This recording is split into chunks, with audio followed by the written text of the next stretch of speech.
Gandang araw po mga kasisi. Tayo po ay titingin ng gumagawa po ng tricycle kung ano na po ang kanyang ginagawa. Kanina pa po siya.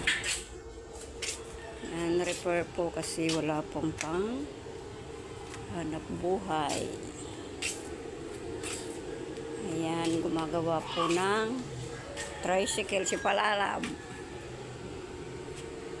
Ang daming re-repair ng kanyang tricycle. Kasi ay bulok-bulok na. Para maganda. Kung sasakay, hindi naaangal na nasasabit. Nasasabit ba Palalam yung tricycle? Yung ano mo? Pasahero. Sana daw ang kanyang ginagamit na salamin. Ayan. Nakatanggal